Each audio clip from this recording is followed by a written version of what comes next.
அஸ்ஸலாமு அலைக்கும் friends, welcome back to my channel UJ vlogs. Hi friends, இப்போ தான் நீங்கள் நம்ம சேனல் ஃபஸ்ட் டைம் பார்க்குறீங்கன்னா மறக்காமல் சப்ஸ்கிரைப் பண்ணி வச்சுக்கோங்க. இன்றைக்கி பார்த்திங்கன்னா காலையில் முதல் வேலை பார்த்திங்கன்னா டீப் க்ளீனிங் தான். கிச்சன் ஃபுல்லாகவே அங்கங்கே எண்ணெய் கரை எல்லாமே பட்டு இருந்தது. ஸோ அடுப்பு அதுக்கப்புறமா பார்த்திங்கன்னா டைல்ஸ் எல்லாமே நல்லா ஸ்க்ரப்பரை வச்சு க்ளீன் பண்ணி விட்டாச்சு. அடுப்பும் பார்த்திங்கன்னா இந்த அடுப்பு எனக்கு க்ளீன் பண்ணுறதுக்கு ரொம்ப ஈஸியாக இருக்குது. ஸ்டைல் அப்படின்னும்போது பார்த்திங்கன்னா அது சீக்கிரமாக இதாகும்.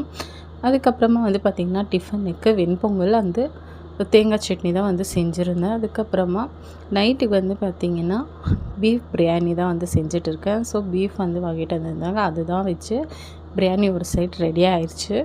இன்னொரு சைடு பார்த்திங்கன்னா சில்லி தான் போட்டிருந்தேன். சில்லி பார்த்திங்கன்னா ஏற்கனவே நம்ம சேனலில் ஒரு வீடியோ போட்டிருக்கேன், போய் பாருங்கள் தேவைப்பட்டால். சூப்பராக ஆனியன் ரைத்தா கூட வச்சு பிரியாணி சாப்பிட்டு முடிச்சாச்சு. இன்றைக்கான மினி விலாக் இது தான். இந்த விலாக் பிடிச்சிருந்தா மறக்காமல்